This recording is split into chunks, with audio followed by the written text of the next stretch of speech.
Thank you, Doug, for the introduction. Thank you all for being here. I feel like I'm home with friends. I know so many of you, even though it's been quite a while since I've been here. And it's nice to see Judith here, Kolokov, who hosted me last time I was here about 4 years ago. We drove around the state together and gave a lot of talks in a lot of places. And the talk that I gave in Seattle, some of you may know, was filmed, put on YouTube, and over the last 4 years has more than 3 million views. You know, so that's pretty cool.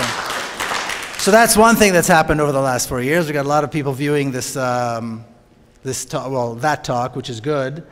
The book just came out in second edition, which is very nice. I'll talk a little bit about what's new. There's several things that are new in the second edition. And there's an epilogue, basically, that talks about the last 4 years. And I'll touch all that just a little bit as well. So it's been a busy 4 years, and the reason I initially came to Seattle was to sit with Doug. He's helping me very generously kind of edit and work on the second book that should be out sometime next year. So that's all, that's all been coming up. That's all been happening over the last 4 years. It's interesting, I've been listening to the issue of Palestine, of course, from very different perspectives, and of course now with the elections coming up, people talk about the lesser evil, and I'm sure many of the people here feel that they prefer the lesser evil, and maybe some don't. On this issue of Palestine, on the issue of foreign policy, it doesn't seem like the lesser evil is a lesser evil at all. We're looking at President Obama about to sign an agreement to give Israel $44 billion over the next 10 years, which is more than Israel's been getting so far. They're still negotiating. My understanding is that the administration wants there to be an item in the agreement where Israel will not go back to Congress and ask for more money over these 10 years. And the Israelis are not agreeing to this, and the way things have been going, I have a feeling the Israelis are going to win this. So they're going to get the commitment for $44 billion, plus they will, if they feel like, go back to Congress and ask for more money. Besides that, of course, the U.S. is supporting its staunch allies, the wonderful democracies like Saudi Arabia and Egypt, and so forth, and this is a foreign policy that we can expect to continue, whether it's the greater evil or the lesser evil. So I think our work as people who care, people of conscience, people who are activists is cut out for us, because nothing is going to change unless we work harder. And I think all of us that have been involved in this issue agree that over the last 5, 6, 7 years there have been great changes here in the United States, but we're nowhere near where we need to be. And one sign that there has been big changes here in the United States is the fact that in Israel, the Israeli press and the Israeli government are afraid now and discussing how is it that the threat of the BDS, the BDS is the title they gave to all the Palestine solidarity work. The BDS has reached the shores of our great friend America, and the BDS is now spreading in colleges and spreading like fire through the churches, and oh my goodness, what are we going to do? They had a conference in Jerusalem a couple months ago. I just happened to be in town, so I signed up and I attended. And I have to tell you, it was unbelievable. It's like walking into this, some kind of a bubble where people have absolutely no connection to the outside world. So they had everybody from the president of the state of Israel, who is really the village fool. He's got to be the stupidest man in the Middle East, but he's the president of the state of Israel. And they had cabinet ministers and Mossad operatives and military experts and all kinds of diplomats and journalists, and the entire day, and thousands of participants. This is in Jerusalem, thousands of participants. And the entire day was focused on how we, the Israelis, have done nothing wrong. We are good, peace-loving people. All this anti-Semitism has now a new name, which is called Palestine Solidarity and BDS. and we need to do more to combat this. And almost every speaker, and there were a lot of speakers, it was a very long day, almost every speaker began by saying, you know, this is a threat to our existence. We need to treat this just like we treat any other terrorist threat. The Mossad has not yet pulled out all of its arsenal. And then they ended with saying, yes, but this is nothing. We're strong. We're fine. Nobody can hurt us. We're doing great. Every single speech was like that. Sometimes they switch the order around. So clearly they're concerned, and that's a good thing. Another thing is that Israeli news channel, Channel TV News, did a 4 or 5 part series on the BDS reaching the shores of America. And they came and they interviewed several activists. They interviewed me, they interviewed you. They interviewed college kids on college campuses, activists. And their thing was, we have a serious PR problem and we're not dealing with it. This was the message. We have people like, they focused mostly on how is it that so many Jewish people are supporting the BDS in America. Younger generation, older generation, but Jewish people are supporting this and how severe this is, but it's always, the problem is always portrayed as, or framed as a PR problem. We're just not explaining our position well enough. Therefore, there's BDS, therefore, there's the Palestine solidarity, and so on. Because we as Israel never do anything wrong. You know, the occupation is not an occupation, the Palestinians are not our problem, and so on and so forth. So this is a reality that we're going to be seeing moving into these next elections and beyond. And again, regardless, and I believe this very firmly, regardless of who ends up being the president and who ends up being the Secretary of State, we, as activists, as people of conscience, the burden is on us to bring about change. And I think a lot has been done over the last 5, 6 years, but certainly not enough for the people who lived in Gaza and just had to live through another nightmare with Israeli planes or American planes flown by Israeli pilots bombing them again.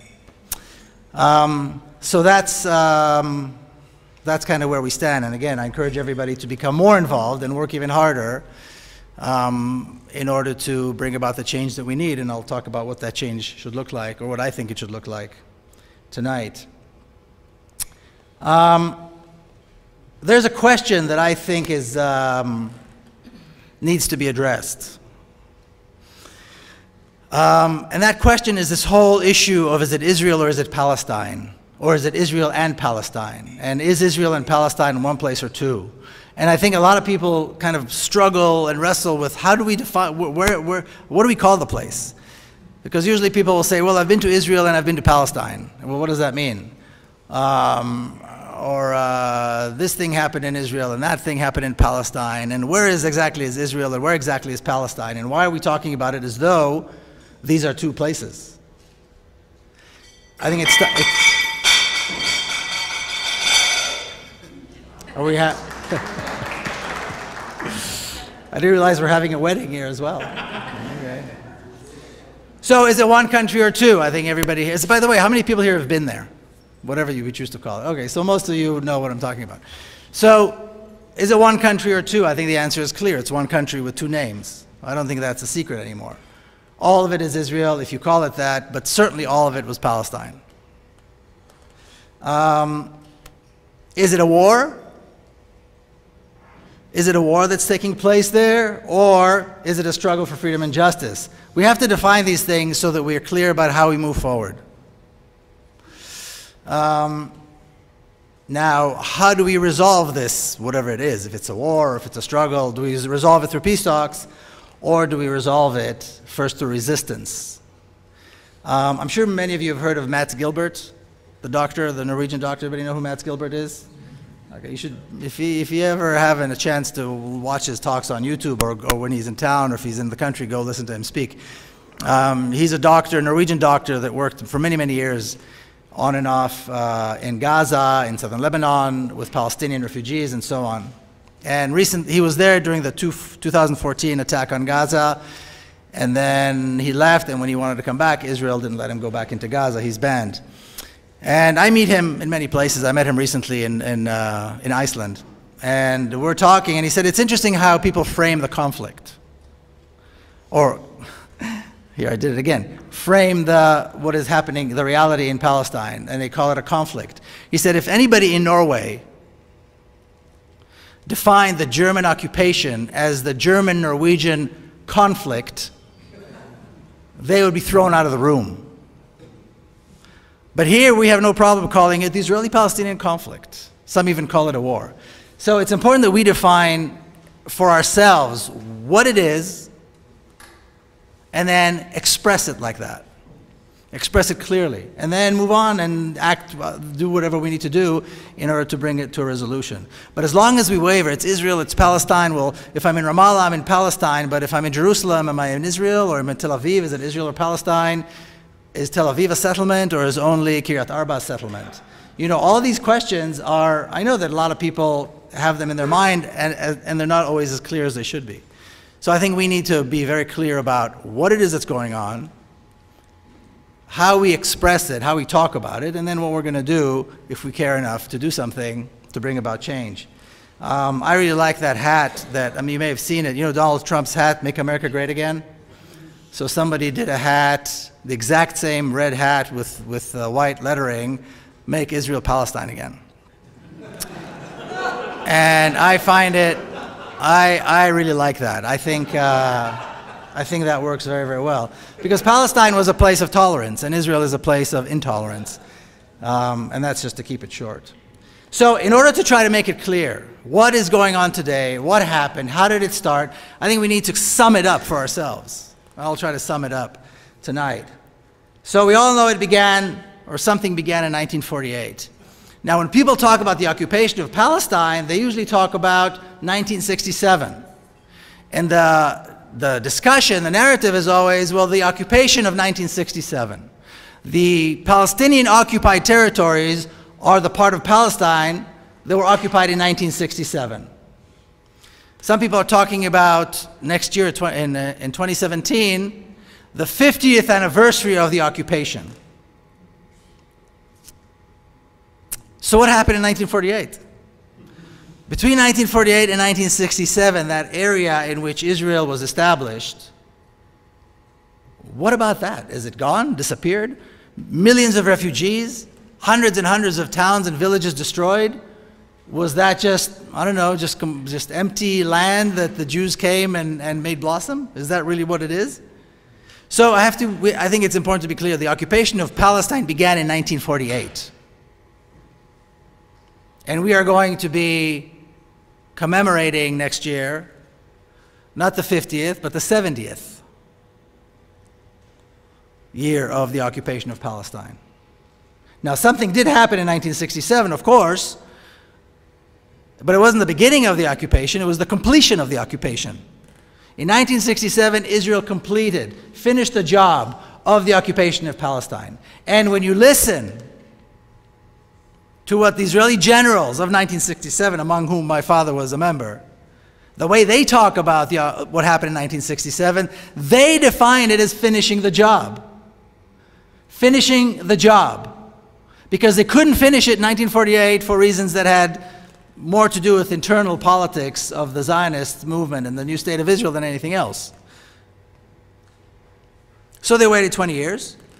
And then those two little parts that were left out, the West Bank, East Jerusalem, or 3 parts, and the Gaza Strip were taken in 1967. But it wasn't the beginning of the occupation. It was the completion of the occupation of Palestine. That's what happened in 1967. And again, if we have that clear, then again, we can move forward to the next step. But as long as we're wavering about this, oh, this is Israel and this is not Israel. How is it not Israel? Jaffa and Haifa and the Nakab Desert and the Galilee and all these places, none of them are Palestine? And the millions of refugees who are in refugee camps all around Palestine, where do they come from? What are they called? They're all Palestinians, and they all came from Palestine. Now, what the 1967 war allowed Israel to do is to finalize the creation or the establishment of a Jewish state, or a state with exclusive rights for Jewish people. They like to call it a Jewish state. I don't know what is Jewish about it. But it is a state that offers exclusive rights to Jewish people in Palestine. In other words, they completed the job of establishing a state for Jews in Palestine. That's what they did in 1967. And from that moment on, it was all one state. The discussion, one state, two state, is absolutely absurd. It's absolutely absurd because Israel has established a single state all over Palestine by design. It wasn't like it happened by mistake. It was done by design, very thoroughly planned. And if anybody has any doubts, all you have to do is see what happened immediately after they occupied the West Bank and East Jerusalem. One of the first orders that were given by the army is that the water in the West Bank, and the West Bank has one of the largest water sources, it's the mountain aquifer. One of the first orders given by the army is that the water belongs to Israel. The water belongs to Israel. That was one of the first things that was made absolutely clear by the military. And then immediately, as the guns were still smoking, they began destroying Palestinian towns, forcing hundreds of thousands of Palestinians into exile, and building for Jews only, which is exactly what they did 20 years earlier in the other parts of Palestine. And of course, today there is no difference. When you talk to Israelis, there is no difference. It's all Israel. And we have a problem because there's a bunch of Palestinians here and there stuck in our throats, but basically, it's all Israel. And when you look at Israeli maps, nature maps, weather maps, any kind of maps, school book maps, geography maps, it's all Israel. There's very little mention, if at all, of any Palestinian existence. So again, we need to have this clear in our minds so that we can move forward with this issue, so we don't have these strange conflicts. I'm going to give you a little, and this, of course, what they did with Palestine. Cross it off the map. So I'll tell you a little bit about what I did in the last 4 years and what I talk about in the epilogue, in the new edition. Probably the most, I don't know if the most significant, but in terms of my activism and my work, one of the more significant things that I was able to do was to finally visit Gaza. Now, I tried to visit Gaza several times, but there's a problem for me because I'm an Israeli national, and Israeli law does not allow Israelis to enter Gaza. So I tried a few times to go in through Egypt, but the Egyptian authorities are not much better than the Israeli authorities when it comes to Gaza, and I wasn't able to go through. And then one day I got a message on Facebook from a Facebook friend, somebody I'd never met before, asking me if I would consider visiting Gaza, entering Gaza through the subway, or using the subway. And it didn't take me very long to figure out what they're talking about. So I said, yes, of course. Now, to go from Jerusalem to Gaza is maybe an hour and 15-minute drive. Maybe an hour and a half, at the most. But this is what I had to do. I had to get up in Jerusalem, go to Tel Aviv. From Tel Aviv, I had to fly to Eilat in the very south. Then I had to cross the border into Egypt, into Sinai, which is where I met some people who were picking me up, and we had to drive to Rafah, which is where the tunnels are, which the subways are. This is where they still had tunnels then. This a couple of years ago. But on the way out of into Sinai, there are Egyptian checkpoints.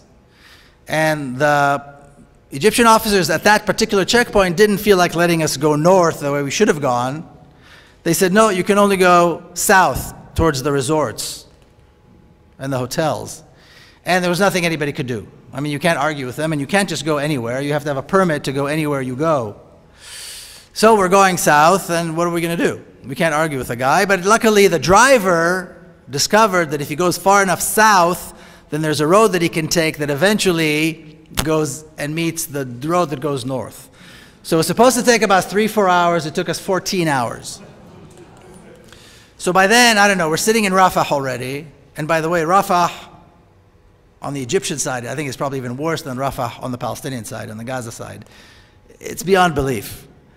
The poverty, I mean, it's poor, it's horrible. So we're sitting in somebody's home, waiting for the permission to go in through the tunnel. And I'm looking at the clock, it's about 10 o'clock at night. I left home in Jerusalem about 7 o'clock, and I'm realizing that this could have taken me an hour and 15 minutes. I would have been in Gaza. It was 14 hours. I wasn't even there yet. And then we got the permission to go, so we drive in a car in all these alleys. We stop by some house, and they open a gate. We go into the backyard, and we go in through this tunnel. And this is what they consider a 5-star tunnel, because you can walk, you don't have to crawl, there's lights, you see there's wood panels, so it's quite comfortable. And it's a maybe 3-4 minute walk, and on the other side, there's a guy sitting on a stool checking your passport. And you've entered Gaza, and I've entered Gaza. So that was, and it's interesting because that part of the Sinai Desert is the Wild West. It's completely the Wild West. There is no law, there's no order. So you've got all these Bedouin groups walking around with AK-47, stopping traffic, checking out what you want. It happened to us on the way. It's hair-raising. But once you get into Gaza, once you get back into Palestine, it's like, oh, thank God, And this is Gaza, okay? The only concern I had really was in Egypt with the Egyptian authorities, and also with the lack of, sense of security. You don't know what's going to happen. And then, of course, the Israelis, who knows what they're going to do. But in terms of being in Gaza and being with Palestinians, it was comforting. It was very nice. As nice as it could be in Gaza. And this is just the street, the horse-drawn carriage, and there's graffiti everywhere. And the graffiti behind this horse is Kataib al-Qassam, which is the Qassam Brigades, the Al-Qassam Brigades, the vicious enemy, the Qassam Brigades. And this is a picture. It speaks for itself. This was on a gate going into a school. And it says, no weapons allowed. And I thought there's something funny about this. I'm not quite sure. But, you're in Gaza, and it says, no weapons allowed. And, of course, they're being bombed all over the place, Now, speaking of Gaza, I think that's another thing that needs to be made as clear as humanly possible. Israeli attacks on Gaza did not begin in 2008, or 2006, or 2005, or whenever it is that they became, a topic of discussion. Israeli attacks on Gaza began as soon as the Gaza Strip was established. Now, some of you may recall, the process of the ethnic cleansing of Palestine of 1948 actually continued until the early 1950s. And then they needed a place to which they could herd all these Palestinian refugees, and a line was drawn in the center of, there was an area in the center of which was the city of Gaza, and that is the Gaza Strip. There's nothing natural about the Gaza Strip as a strip.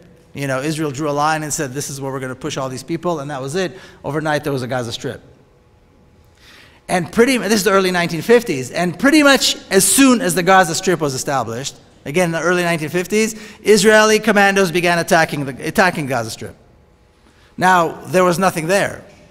Poor refugees. But the narrative, the story, what Israelis were told is about these bloodthirsty, vicious Arabs who are now looking at us, wanting to tear us apart because we took their land. And therefore, Israeli commandos, and these are pictures from then, there was a special unit that you may have heard of, Unit 101. Ariel Sharon was the commander of that unit as a young officer, and he's in this picture. Kind of chubby-looking guy. And this is them just coming out right after what they called an operation, which is basically a massacre. They would go in, and they would just, with what they called punitive operations, to punish the people of Gaza. Perhaps somebody came in, they were infiltrators, so you had to punish them for that. Sometimes they'd come in and commit acts of resistance, perhaps kill someone, an Israeli, and so on. So then these guys would go in and commit terrible massacres and come out. So that was in the early 50s. And then it went on, the 50s, through the 60s, through the 70s. Then they started calling them Fedayeen. Then they started calling them terrorists. Today they call them Hamas. There's always a name for this devil that lives in Gaza. And of course, today the attacks look more like this. Actually, this is old. Now they've got the F-35s. The F-35 is the most, cutting edge flagship warplane. And Israel has them now. I think the first ones arrived about 6 months ago or so. And apparently they just used them on this latest attack in Gaza. Somebody tweeted out of Gaza that they managed to have 30 raids, so 30 flyovers in 15 minutes. And God knows how many bombs were dropped. So this is what it looks like today. And of course, this is the result. Now, there are two things that happen which I think are interesting. Number one, this is happening 5 minutes, not even 5 minutes, from Israeli towns where people live like this, And I'm in touch with quite a few people in Gaza, activists and writers and so on. And you try to go on Skype and talk, but then now there's no electricity. Or now suddenly there's a bombing, or suddenly something has happened, and you don't know what's going to happen. Of course, there's no clean water, no access to proper food or medicine. And then this happens. And the second thing is, nobody asks why. Why is this happening? Why is Israel so determined to destroy Gaza? What is it about Gaza that is so scary? There has never been a threat to Israel from Gaza. There's never been an army in Gaza. There's never been a tank in Gaza. What is the obsession? Why does Israel constantly attack Gaza? Nobody seriously thinks or believes there is a threat to Israel from Gaza. The other day they reported that the reason for the Israeli attack was that the Qassam rocket was heard being fired into Sderot. So they had to go and look for the rocket. And they had emergency crews looking for where this thing fell. In Gaza, when Israel shoots rockets, you don't have to look for it. It's right there. You can see it. So nobody seriously thinks or believes that there's any threat to Israel from Gaza. There never has been.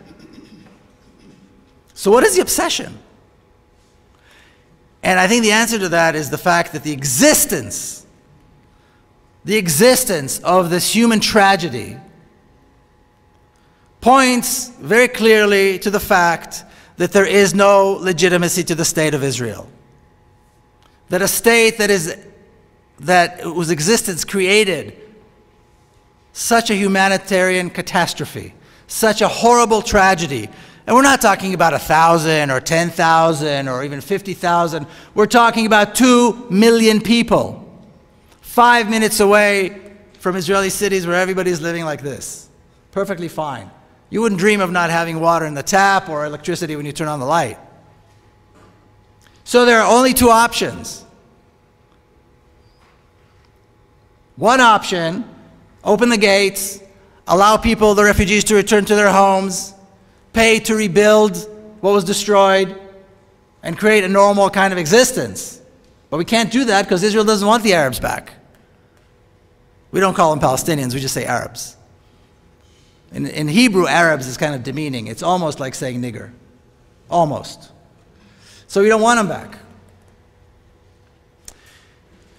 Doing nothing is not an option because people are going to ask questions. So we kill them, bomb them, and blame them for being terrorists. And it works beautifully.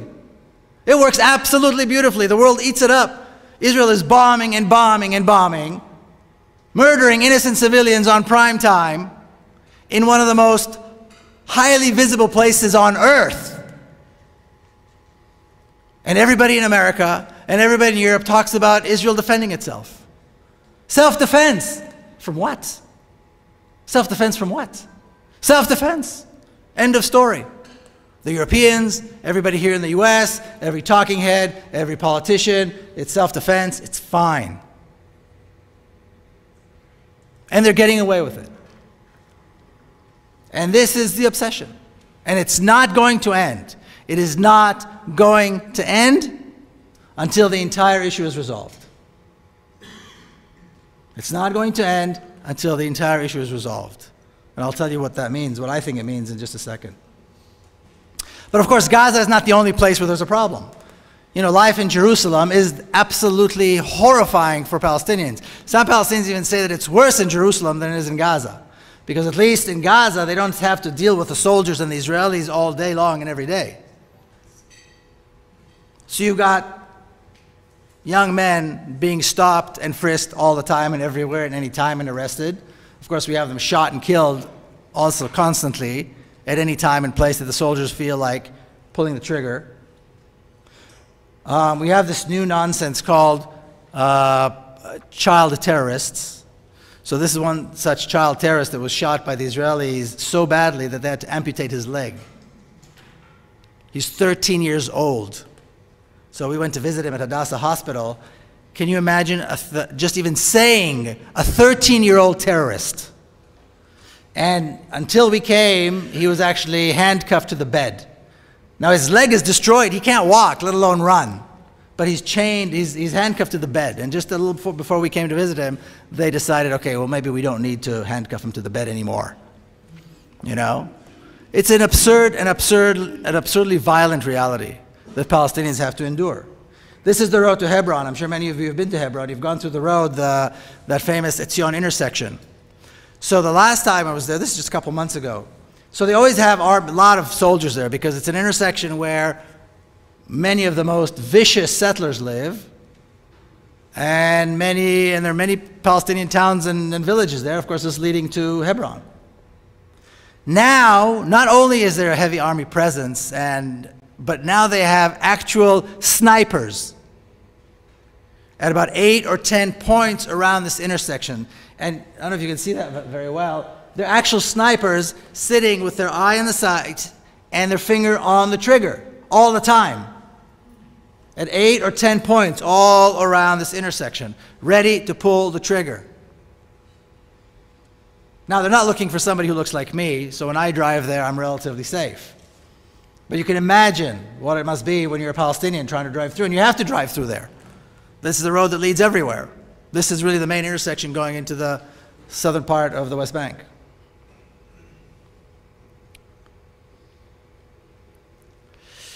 Now, the reality for Palestinians, we usually talk about Palestinians in the West Bank or Gaza.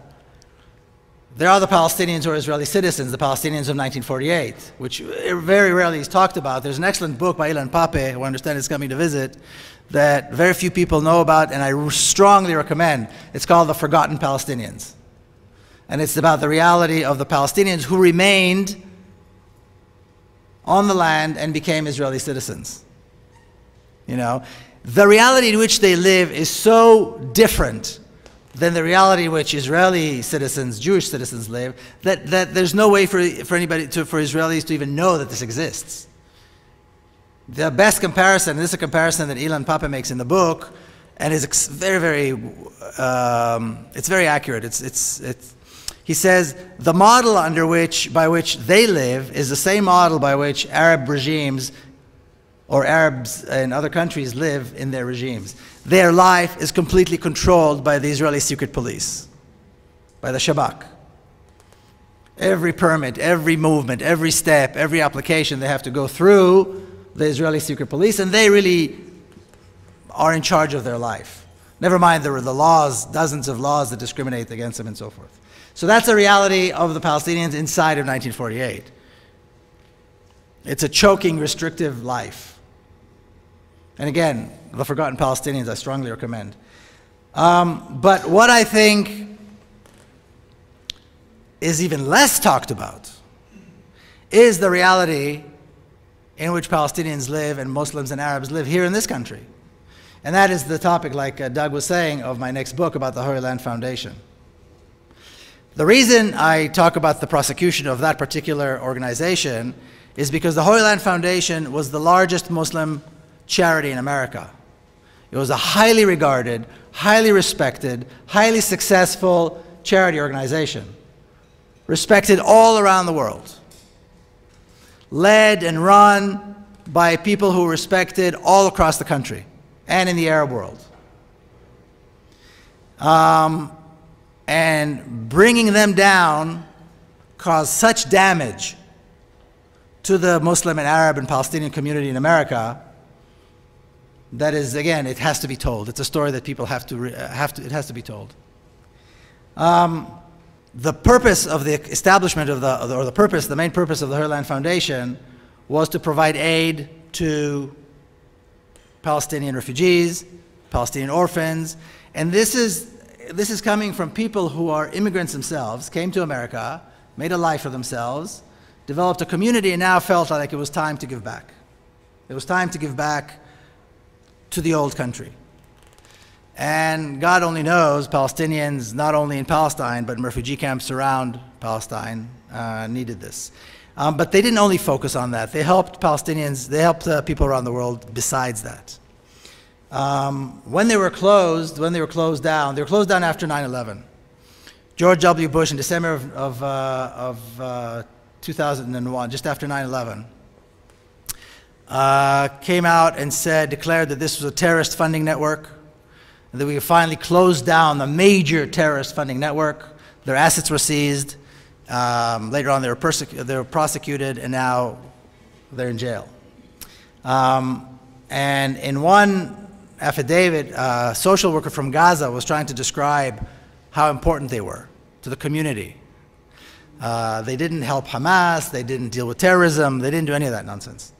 And he was saying that the HLF has been able to significantly alleviate the suffering of thousands of Palestinians. Now, what they did was not only help the Palestinians who were poor, but they were using local merchants. They were using local food, local merchandise. So they created an economy in a place where things were very, very severe. The reality was very severe. And when you had the Intifada, the uprising, and when you had all kinds of issues, problems that were coming up, thousands are arrested, many, many were killed, they were supplying the much needed aid for these people. And then when they were closed down, that was it. So merchants weren't being paid, students didn't get their scholarships, poor didn't get the food aid, and so forth. And it was a major, major blow to people in Palestine who are in need, and to the Arab and Muslim community here in the United States. And just to give you a list of the places and the events and tragedies in which they gave aid. New York in 9/11, they were there. Oklahoma City bombing, they were there. Flooding in Oklahoma and Iowa, they were there. The LA uprising, they were there. They had a they had like a soup kitchen in Patterson, New Jersey, and then all over the world. Earthquakes and floods and war and so forth. They were always there to help, which is why they gained a lot of respect around the world. And what's interesting about the process of criminalizing them and bringing them down is that the people who were behind this created a reality in which charity to Palestinians is considered supporting terrorism. Now, how do you do that? How do you create this narrative? How do you twist things around in a way that charity is equated with supporting terrorism? It doesn't make sense. Well, this is how. For example, there are two examples. One is the word shaheed, the word martyr.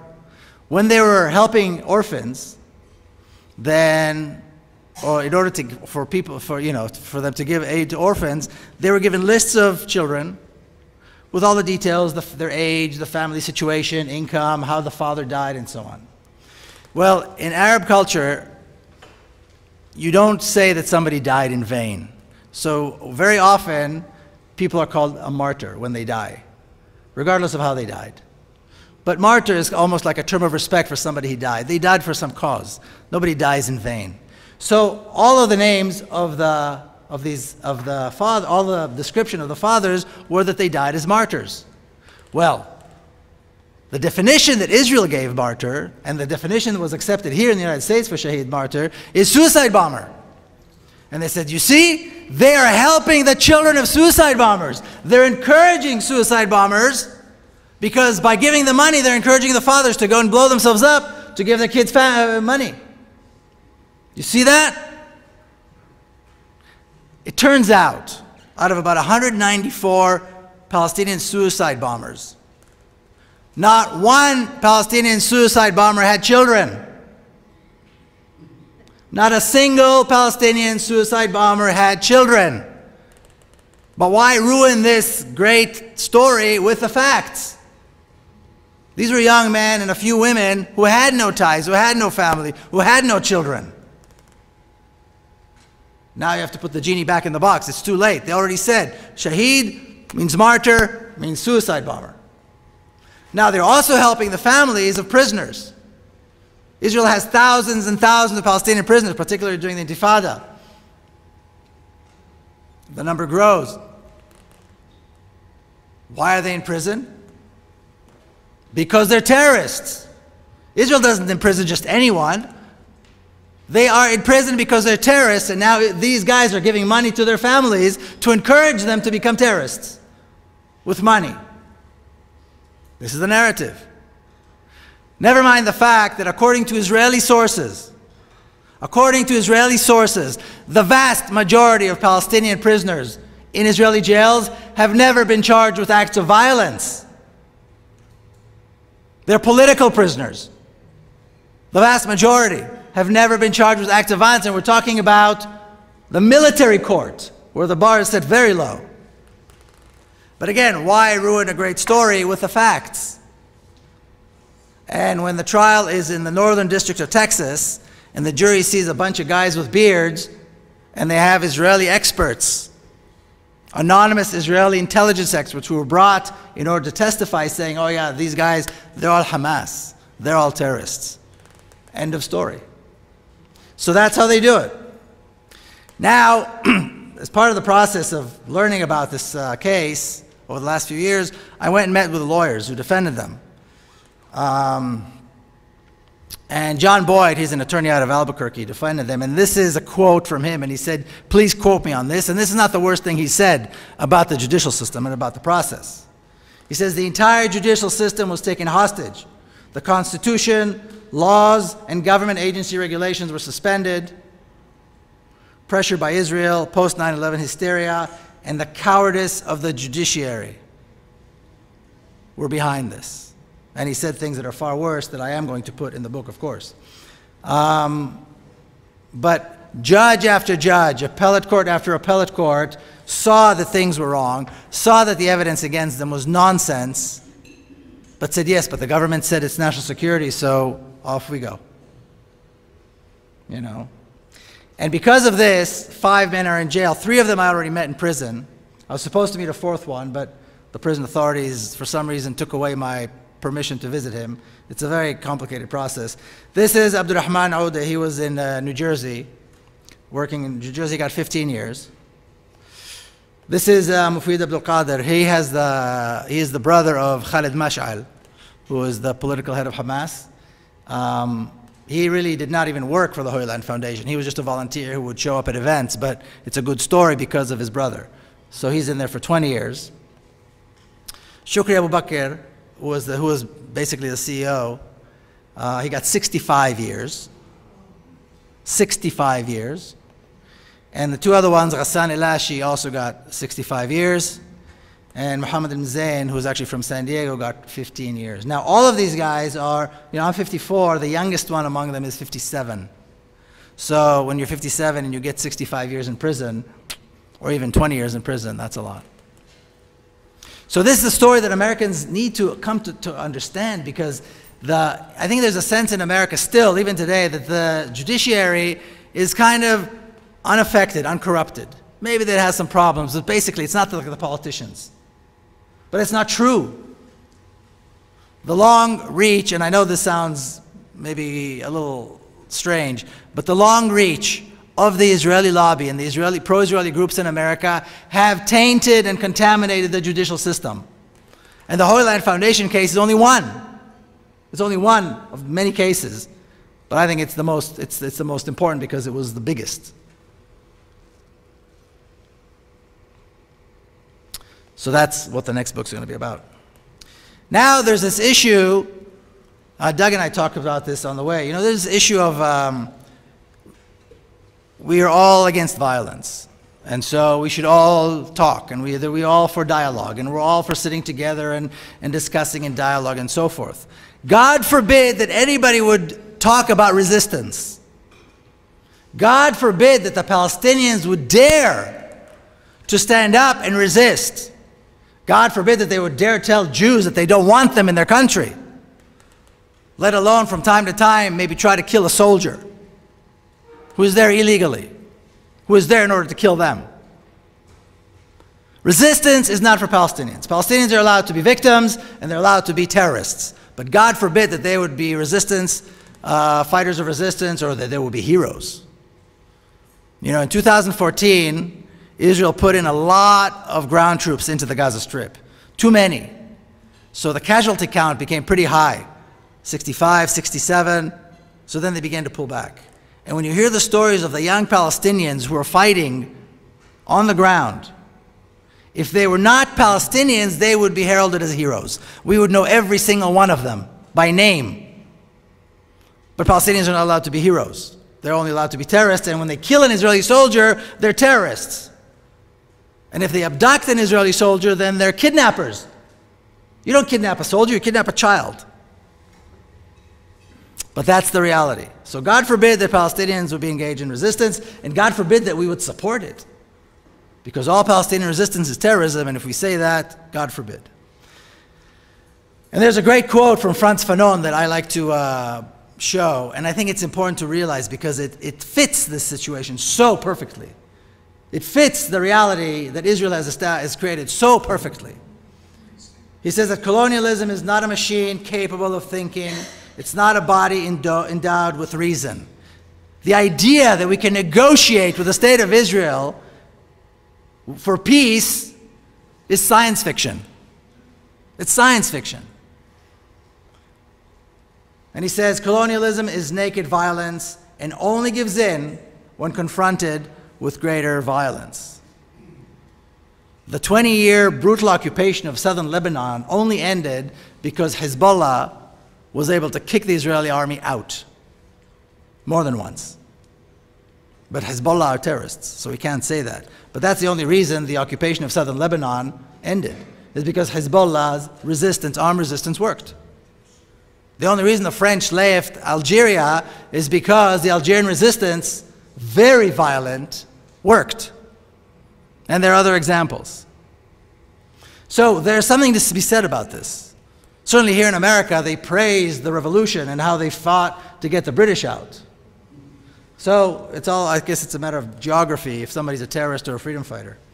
But I think what has happened over the last, I don't know, 50 or 60 years or so, is that we've learned something. And the Indian experience, the Black American experience, the experience of South Africa, and today the Palestinian experience, probably more than anything, have shown us that there are forms of resistance that are not armed, but are equally and perhaps even more effective than armed resistance. And all these examples have showed us this. I know people usually think of Palestinian resistance as terrorism or armed resistance, but the vast majority of Palestinian resistance has always been unarmed resistance. And this is what we know. We know about economic pressure. We know about political isolation. And we know about boycott, divestment, and sanctions, or BDS. We know that it works, we know that it's principled, and we know that it's appropriate. And of course, we know that it's unarmed. In that interview, in this program that the Israeli News did about the BDS here, the guy asked me, he said, but some people would say that BDS is very violent. What do you say to that? What do you say? I don't want to say the word that you're supposed to say. You know, it's not appropriate. What do you say? You know. That has to be the name of the game. Mario Cuomo in New York signed an anti-BDS bill. There's a whole map now, I don't have it with me, but of states where anti-BDS legislation passed. And New Jersey just passed, and funny, because next month I'm going to be in both states and I'm going to be speaking in state institutions. And they specifically asked me to talk about BDS, to violate these stupid laws. And of course, there's not a single activist who wouldn't be happy to be arrested for violating these stupid laws. So all these laws are doing is really energizing us, energizing activists to promote BDS. And another phenomenon that we see, that I've seen over the last few years, completely change the conversation on Palestine are students on campuses, Students for Justice in Palestine. Here they call them SUPER, I think, right? Students for Justice in Palestine, these young student undergrads on campuses have changed the way the issue of Palestine is discussed in this country, has given it legitimacy, and has pushed it through some very, very difficult obstacles. Not the least of which are the university administrators who don't know how to deal with them, and wish they would all disappear, and they don't. You know, so every time I get an invitation or a call from somebody who's opening, or a university that's starting an SJP branch, you know, I try to do everything I can to support them, and I hope you guys would do the same. But this is the reality. This is all resistance. It's not solidarity. Students for Justice in Palestine is not solidarity. Going on a trip to accompany young Palestinian kids in Hebron is not solidarity. It is resistance. And it has to be viewed as resistance. Which is why so many accompaniment programs, when you, I'm sure many of you know this, when you come to Tel Aviv at the airport, you have to lie. You can't tell them why you're there. The more charitable the work, the more non-violent it is, the more friendly it is, the more afraid they are at Tel Aviv airport that you would like to let you in. You know? This is all resistance, and I think we all need to view it as resistance. Resistance to apartheid, resistance to oppression, resistance to the brutality that exists in Palestine today. So, I think I'm almost done here, but I think there's one thing that we all are obliged to do. All of us who are sitting here, all of us who are, as they say, rich, free, and alive all at the same time. We are all obliged to find hope and pursue it. None of us have the luxury to say this is hopeless. None of us has the luxury to say there's nothing we can do. Because we are probably the richest and freest people on earth. And that we would say there's nothing we can do. Never mind the fact that our tax dollars, 10 million of them every single day, go to Israel to oppress the Palestinians. So I think it's something we must take upon ourselves to do, is to find hope. And the question is this: where do we find hope? In an occupied Palestine with exclusive rights for people like me, which is what the state of Israel is, that bombs innocent civilians and kills them as a matter of policy, that has racist laws? I don't know if you know this.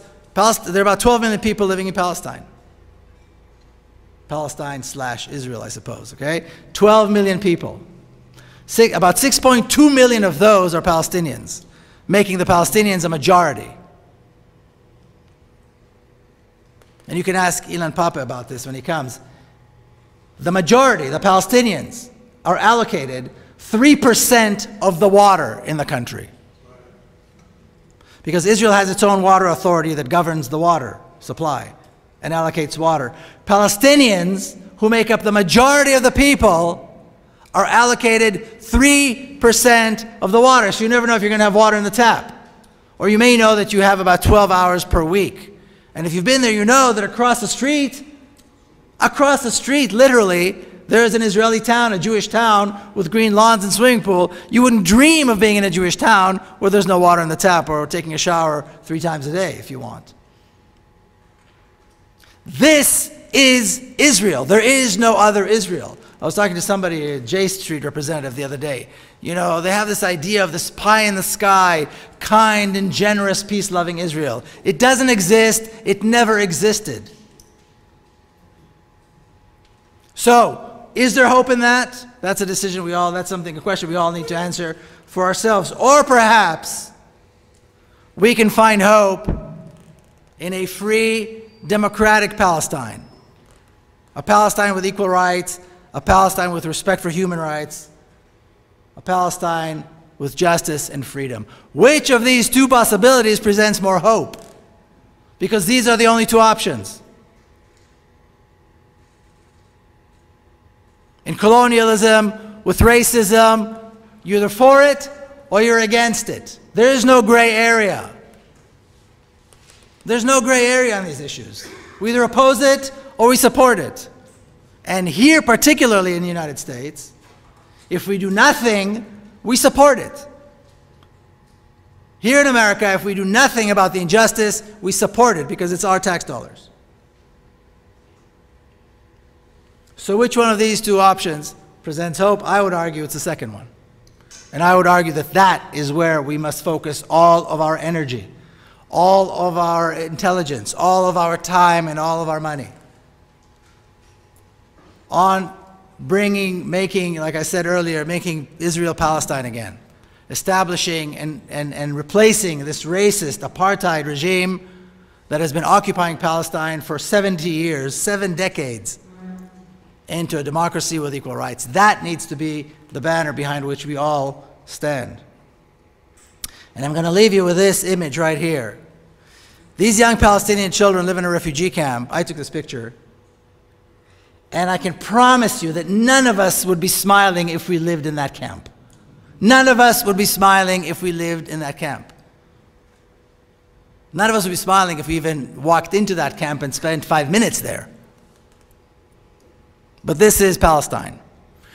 Mahmoud Darwish, the Palestinian poet, said the Palestinians are infected with the incurable malady of hope. You know, and this is what this represents. And I really encourage you to wrap your heads around this idea of free Palestine. When we say, and I saw a bumper sticker on somebody's car, I liked it, like the one I have here. When we say free Palestine, what is a free Palestine? What does that mean? We have to be absolutely clear. What is a free Palestine? A free Palestine, I believe, means a Palestine without checkpoints, a Palestine with equal rights, a Palestine with no military presence, a Palestine without bombing, without racist laws. That is a free Palestine. A Palestine where everyone is free, as opposed to a Palestine where you have the prison and the prison guard. A Palestine where the refugees are welcome to return. A Palestine where Gaza is rebuilt. A Palestine where there's no ethnic cleansing. That is what a free Palestine means. And that is something, like I said, we need to wrap our heads around it. We need to stand behind that banner. And if we do that, if we do our job, if we do what we are supposed to do, then free Palestine can and will be a reality, and very, very soon. Thank you very much.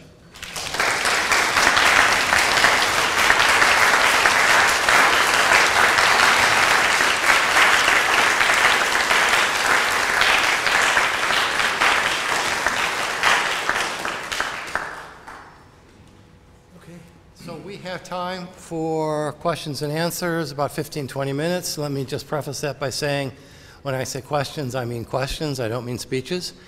On this subject, there's a great tendency to want to do that, so try to keep your questions to about 10-15 seconds. Question.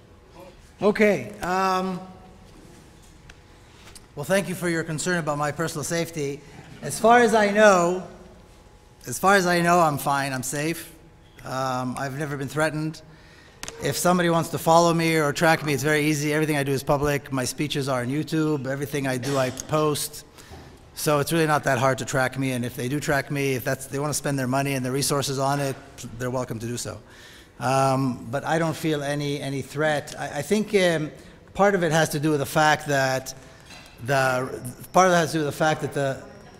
oh, I'm sorry.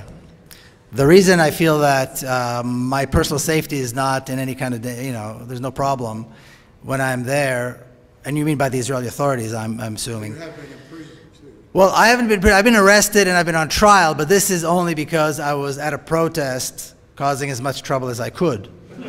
and so I have been arrested in protests in the West Bank. I had a trial, I talk about the trial also in the epilogue, but the racism in Israel is so deep that I think that is what keeps Israeli activists like myself safe, and that's a reality so far. So there's very little there's very little punishment for for Jewish activists. I mean, even if we do go to trial, and I went to trial, I've been arrested many times, but I've been to trial once for an arrest that took place in 2012. The trial was last October, and we were acquitted. And then the prosecution, for some reason, decided to appeal, and I can't imagine why. But anyway, it's nonsense for us. It's really nothing. You know, if I was a Palestinian arrested in the same place at the same time, I would have been thrown in jail for as long as whoever commander decided to keep me in jail. You know, so it's a very different reality. But yeah, I think as Israelis, we're still very safe. Hillary presidency, in terms of Palestine, will only change if we make a change. Otherwise, it's going to be more of the same. Like I said earlier, President Obama is committing now $44 billion in foreign aid over the next 10 years, which is absurd. Why does a fully developed country need foreign aid, get foreign aid anyway, and so much foreign aid? But anyway, so he's promised that. It's a foreign policy that I believe will continue. It's a foreign policy that sees monarch dictators as our allies in Saudi Arabia and in Jordan, as our great, wonderful allies.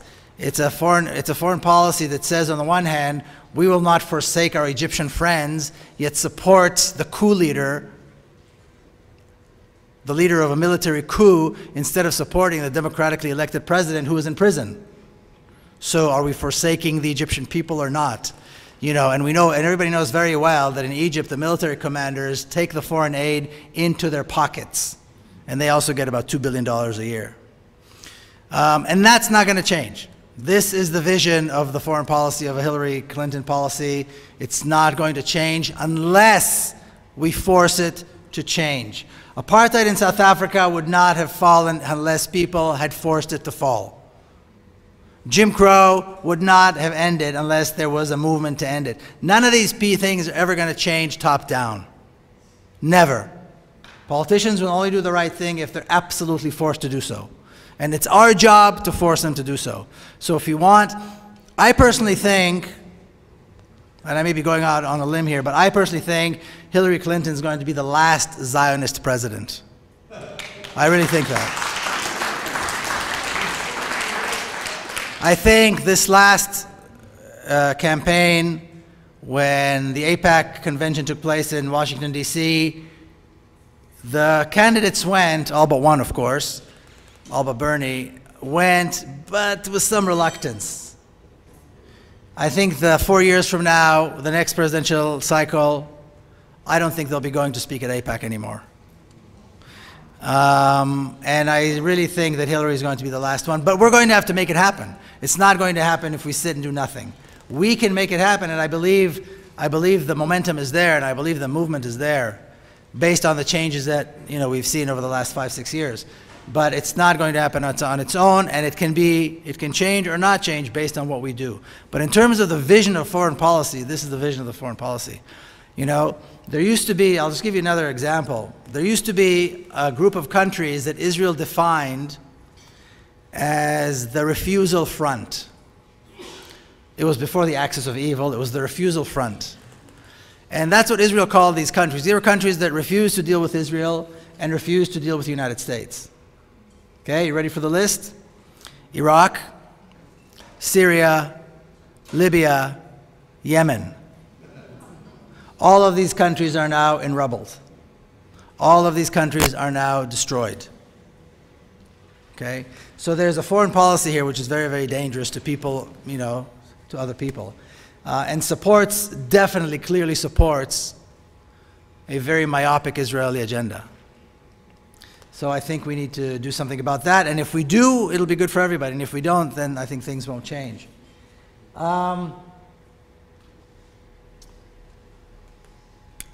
It's interesting. A lot of people don't realize the last question was about Zionism being a secular movement. A lot of people don't realize that. A lot of people think that Zionism was actually kind of a religious Jewish thing, and that the people who represent Zionism are Orthodox Jews, which of course is not true. You know, the Zionists, you know, my grandparents' generation, they went to Palestine because they were Zionists. They wanted to go as far away as possible from Judaism and from religion. They wanted nothing to do with Jewish orthodoxy. They wanted to, and they created this myth that Jews are a people as opposed to members of a religion. And they created another myth, or this same part of the same myth, that the Bible is not a religious document. I'm talking about the Old Testament, but it is our history book. And the third leg of the myth is that Palestine is our homeland. And that's what Zionism, these are the three pillars that Zionism rests on. Now look at the color of my skin and tell me if you think I came from Palestine. My ancestors came from Palestine. Okay, my ancestors came from somewhere in the Ukraine. But this is what Zionism rests on, and of course they were very secular, and not only Orthodox religious Jews, but most Jews rejected this crazy idea. Most Jews rejected Zionism, and eventually, you know, for all kinds of different reasons, it became more acceptable. Now, today, there's a very interesting process where Orthodox Jews, or certain groups within the Orthodox Jewish community, are warming up to Zionism and even becoming very Zionists and happy to serve in the army and become settlers and so on, while other Orthodox groups are out in the streets saying, we will never serve in your army. So you can understand why there might be a misunderstanding here, but this is the reality, and the more Orthodox and the more deeply Jewish people are, of course, the more they resent this idea that Zionism represents Jews. Because it doesn't. It represents a small group of zealots, really. And was in the spring, when the AIPAC convention took place in DC. I was there, and there were a lot of people there protesting on the outside. And there's a group of rabbis that come from New York. They're, you know, deeply Orthodox, ultra-Orthodox rabbi, Neturei Karta, and they show up at all these protests. And the rabbi stood up and spoke. And usually when people bring up the Holocaust, you think, oh, not again. The way he brought it up was the most moving expression I've ever seen of anybody bring up the Holocaust. He said, my grandparents died in Auschwitz. How dare they use their memory to justify their crimes? They meaning Israel. You know, and I've never seen anybody cry it out quite so, in such quite a moving way. And he's a deeply Orthodox Jewish man, and of course he sees Zionism as a terrible, terrible crime. So that's kind of the, you know, that reality. You want to do some more? Okay, well, The Lemon Tree is a lemon tree, and it's a very nice book. I know the author, I met him several times. I will say, since you talked about an unbiased view, I usually preface my lectures, but for some reason tonight I didn't. I usually preface my lectures with a disclaimer saying that if anybody was expecting a balanced presentation, they are going to be sorely disappointed. So perhaps I should have done this tonight. I apologize. I'm sorry that I didn't. My presentation is absolutely and clearly one-sided and unbalanced. Absolutely and clearly. And the reason for that is, and I think I said something about this earlier, on the issue of colonialism and racism, there is no balanced option. You either oppose it or you support it. I have a great older Jewish friend, great activist, who always says, I oppose racism, what's your opinion? There is no balanced option on the issue of Israel-Palestine.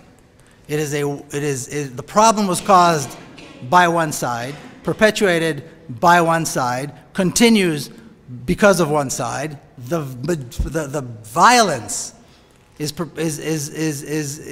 caused by one side. The weapons are on one side, the power is on one side, and the control is on one side. So I don't see how you could have a balanced presentation. So that is my bias, and this is the reality how I view it. And I actually very strongly doubt that anybody can present a balanced presentation on this issue. Everybody's got their bias, of course, but anybody who says that they're presenting a balanced presentation is either lying to themselves or lying to the audience, because it doesn't exist.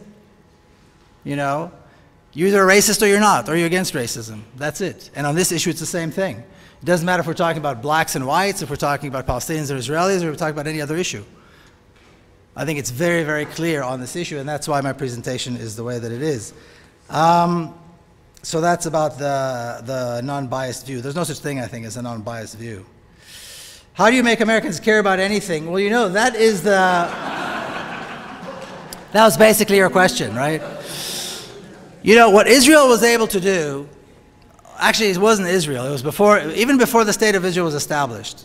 The Zionist movement had today we would call it a PR machine or a PR team.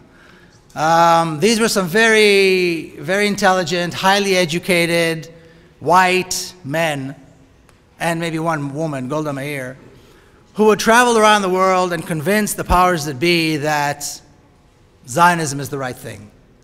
And the powers that be liked it for many, many reasons. They liked it because perhaps their form of Christianity liked the idea of seeing the Jews return to their homeland. They believed in this literal reading of the Bible. Some of them thought, well, this would be a great idea because we can get the Jews out. So they liked that idea. They liked it for those reasons. For many different kind of reasons, they liked it. But the reason these people had an appeal is because they were very well educated, very well spoken. In fact, they all spoke 5, 6 languages. My grandfather was one of them.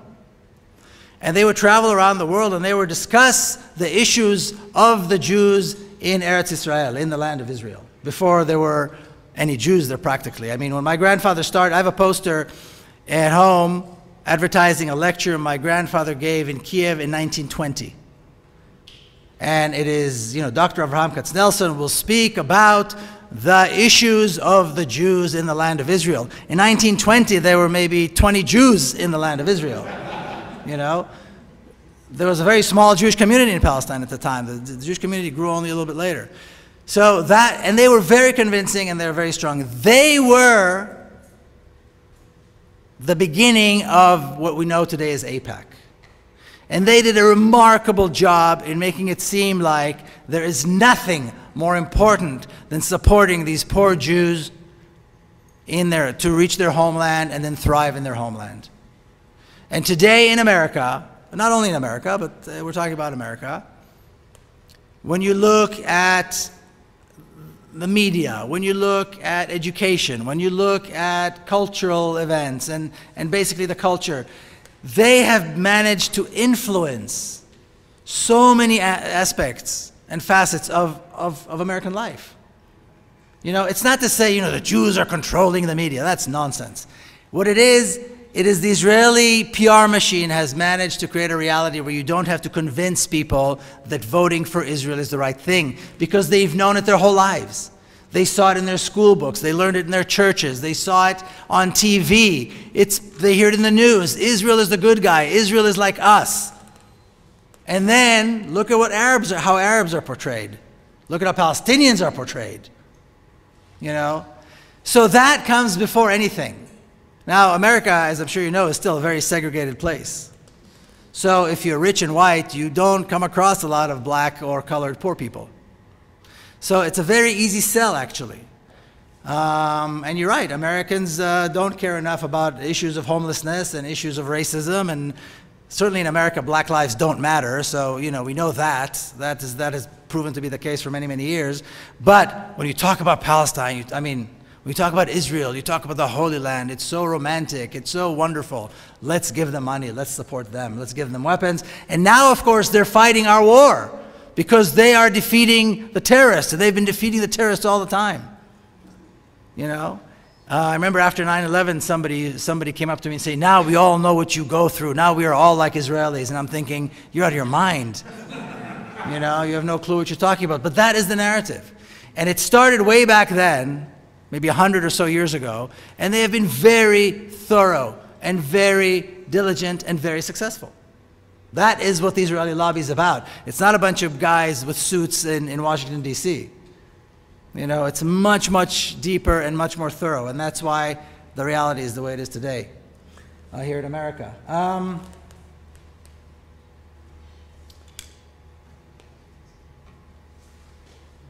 Well, the issue, like I said before, I'll start with the end. You know, the World Vision thing is exactly like the Holy Land Foundation thing. Any charity to Palestinians needs to be interpreted as terrorism, because the narrative is the Holy Grail.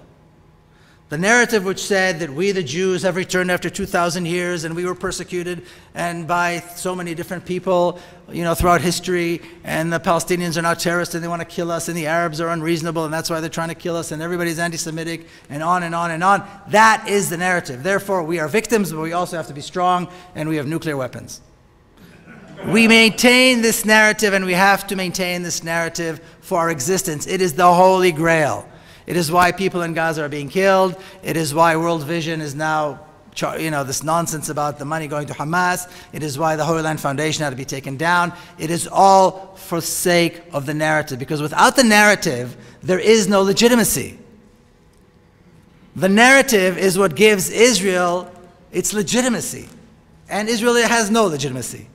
The narrative is fake. It's a myth. We did not return after 2,000 years. I wasn't there after 2,000 years ago. And like I said, look at the color of my skin. My ancestor certainly didn't come from there. You know? And on and on and on. So that is why any charity to Palestinians has to be turned around and explained as terrorism. Now, how this develops, we'll see. This is actually a very interesting case, because World Vision it's not a Muslim organization, it's not an Arab organization, so we'll see what they do and how this develops. Now, when we talk about terrorism, like I said, terrorism is an issue of whether someone's a terrorist or a freedom fighter. It's a question of geography, I think. So we have to differentiate whether we're talking about organizations like Hamas or Hezbollah, which I think are legitimate resistance organizations. And whether we like their methods or we don't like their methods, they are legitimate resistance organizations that have a cause and are fighting for that cause. And if they were not Arab, and if they were not Muslim, then America would probably be supporting them. We talk about ISIS or all these other strange creatures that emerged, that's a whole other different story. When you create a vacuum, when you destroy a country, when you destroy a neighborhood, then there's a certain element that rises to the top. That's the reality. You know, that's the reality. Somebody's going to fill the void. If there is no government, if there is no police forces, if you destroy the system completely, then somebody else is going to rise to the top. It's like people, you know, San Diego, where I live, is a huge Iraqi community. A lot of refugees are settled in San Diego because the weather's nice. And I met a lot of them. And whether you talk to Shia Muslims or Sunni Muslims or Chaldeans or other Christians, all say the exact same thing. They wish Saddam was back. They wish Saddam Hussein was back. They say we had one Saddam Hussein. Now we have 1,000 Saddam Husseins. Every neighborhood has a Saddam Hussein. During Saddam, women could walk freely. They didn't have to cover themselves. You could go out. Education was good. Healthcare. You know, there was a system that worked. Politically, it was, you know, a vicious dictatorship. Not any worse than Saudi Arabia, our dear friend, or anything like that. But it worked. And regardless, and whether they're old or young or in between or lived as refugees, any Iraqis that I've spoken to said, we wish Saddam was back. So when you destroy an entire country and you destroy another system, then you've got all kinds of criminal elements come up. I don't think you have to be a genius or a sociologist to know that. And that is what this is. That's what all this ISIS and Al-Qaeda and Daesh and whatever it is. Who's exactly funding them? Who's arming them? These are all questions that are out there. I don't want to get into that. But I don't think that we should be furthering this narrative that legitimate resistance is comparable to these other groups, because it's a completely different thing. It's a completely different kind of reality. And in terms of how this affects the Israeli-Palestinian issue, as long as Arabs are killing Arabs, Israel is happy, because it shows how stable and democratic and wonderful Israel is, and civilized, you know. So Israel is quite happy when there's chaos in the Arab world. And I'm going to take the privilege here. We've not had time to hear anything specific about the individuals involved with the Holy Land Foundation. And I've had the privilege of reading some of this text. And so what I'd like you to do is share one story. And I'm actually thinking of the story you told me earlier about Captain Phillips and Mufid, which I think might be a nice place to end. Okay? Okay? So that's it? Okay.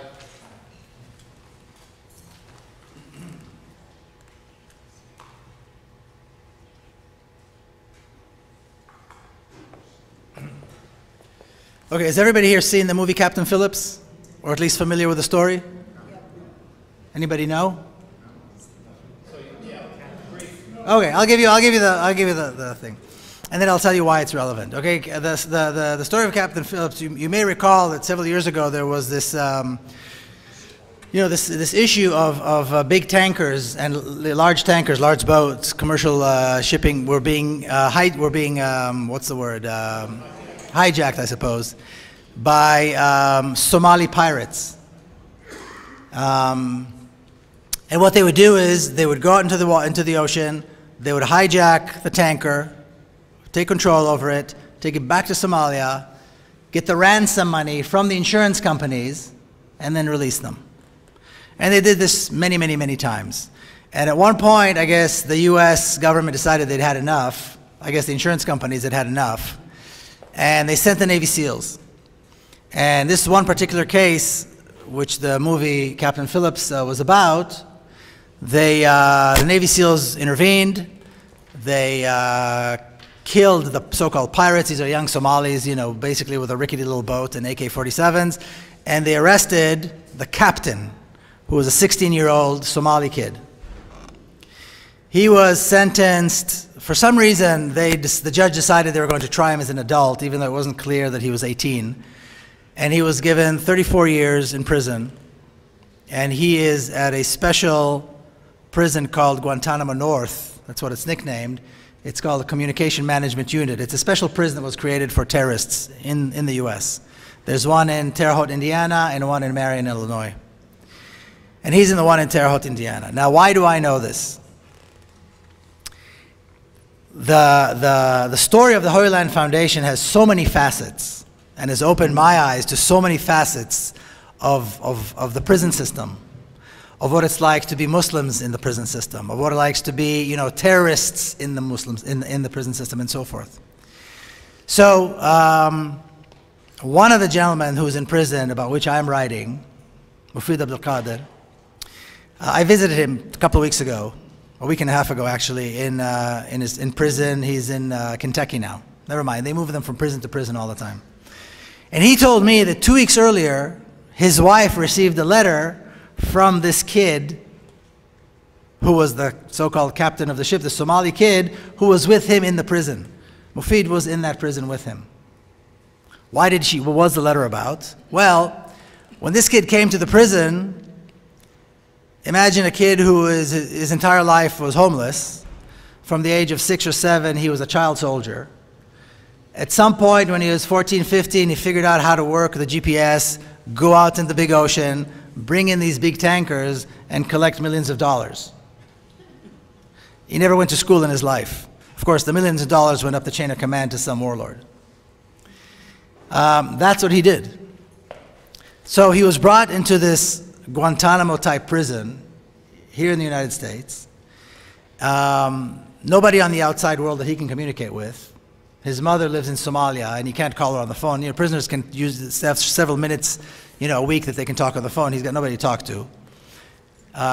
He's going mad. He's going crazy. He's misbehaving. So, of course, the prison authorities decide to sedate him because he's too wild. Anyway, Mufid, who is one of the characters in my book, takes him under his wing. And he says, look, if you die in prison, Nobody cares. You're nothing. You're a little black terrorist. If you die, you die. It's one mouth less for them to feed. Is that what you want? Keep doing what you're doing. But here's another option. I will teach you, and you can get your ESL, your English as a Second Language certificate. The short version is, finally he agreed, and he went ahead and taught him, and he got his ESL. Once he got his ESL, Mufid said, okay, now we're going to get you your GED. The guy is screaming and shouting. Of course, Mufid is a very convincing, very warm, loving guy, very fatherly kind. A guy takes him under his wing and starts preparing him for his GED. The kid's never been to school, barely speaks English. And then Mufid was sent away to a different prison. When I met him 2 weeks ago, his wife called him and said, this young boy, his name is Musa Abdulwali, sent his wife a letter, a thank you letter, and a copy of his GED certificate to thank this guy. And then she tried to send Mufid the letter, but you can't send a letter about one prisoner to another prisoner. So it was sent back, but I got a copy of the letter. It's a very moving, very poorly written, of course, his English is terrible, but very moving letter saying thank you to his, his big brother Mufid for taking him through. And now he wants to continue going to college, and he wants to study engineering and all, and so on. So it completely changed this guy's life. So I think the reason we're talking about this story is just to demonstrate, number one, what kind of potential these people have. What kind of warm, wonderful people we threw in jail for the rest of their lives, and how much we are losing by having these guys there. And basically, the human potential that exists, that we have shunned away from ourselves, from society, is tremendous. And my hope, and I hope I can do this with Doug's help, is that this book will, illuminate some of this and change some minds and really create a reality where people demand that these people be set free. Anyway, thank you all.